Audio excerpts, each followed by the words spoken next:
Bismillahirrahmanirrahim. Assalamualaikum warahmatullahi wabarakatuh. Kita ketemu lagi teman-teman di bagian akhir atau bagian kelima dari pokok bahasan kita mengenai penganggaran modal. Materi sebelumnya kita berbicara mengenai net present value. Kita sudah banyak membahas, kita lihat rumusnya, kita lihat kelebihan dan kelemahannya. Sekarang kita berbicara internal rate of return atau pasangan daripada net present value. Nah, IRR atau internal rate of return ini adalah penghitungan yang dilakukan guna mengestimasi nilai potensial investasi. IRR juga disebut sebagai tingkat return tahunan yang diharapkan dari investasi. Misal, investasi senilai 1 juta mempunyai IRR 23%, berarti tingkat pengembaliannya 23%. Semakin tinggi IRR, berarti semakin tinggi pula investasi yang bisa ditanam. Penanaman aset dengan IRR tertinggi dianggap sebagai yang paling baik. Jadi maksudnya ini kalau kita berbicara IRR itu adalah berapa potensial nilai investasi yang akan kita dapatkan jika kita berinvest. Semakin tinggi berarti semakin baik. Nah, IRR itu adalah discount rate yang menyamakan nilai sekarang dengan dari aliran kas yang akan terjadi atau present value inflows dengan nilai sekarang aliran kas keluar atau PV investment cost atau aliran kas keluar awal. PV inflow sama dengan PV investment cost atau internal rate of return dikurangi discount rate ketika NPV sama dengan 0.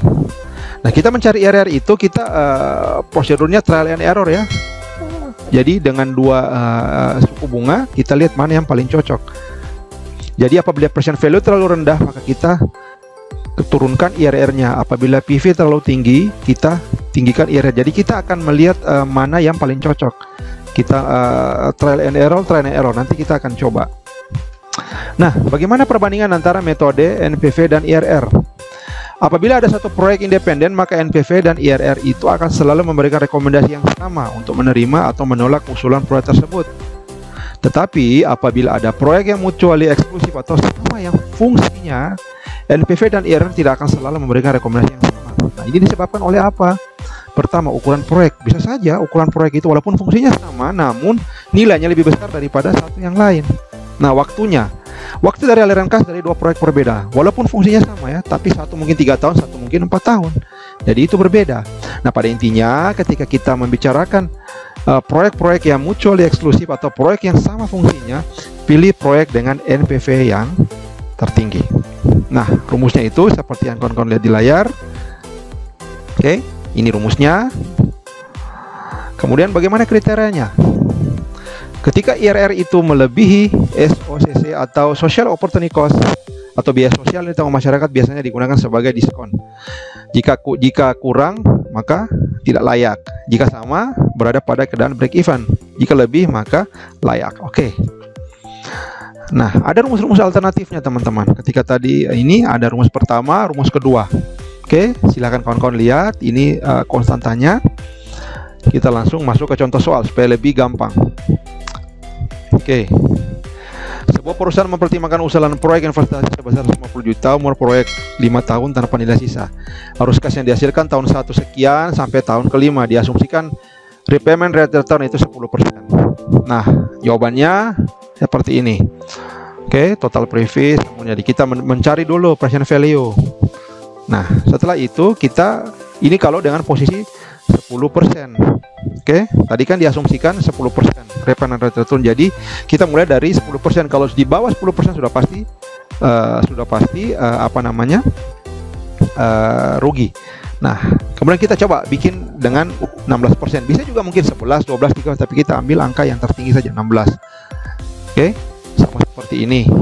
Nilainya hitung sama seperti yang tadi. Nah, kemudian kita lihat bagaimana kita interpolasinya.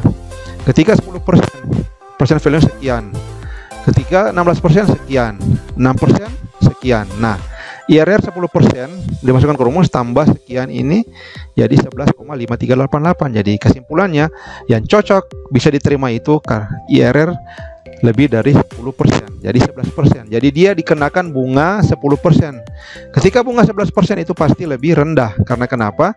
dia melebihi dari 10%, karena kan repayment return yang kita harapkan 10%. Jadi ketika tingkat suku bunga 10% itu dengan kita main angka 16, jadi 10-16% itu masih untung. Ketika kita 17% itu sudah rugi.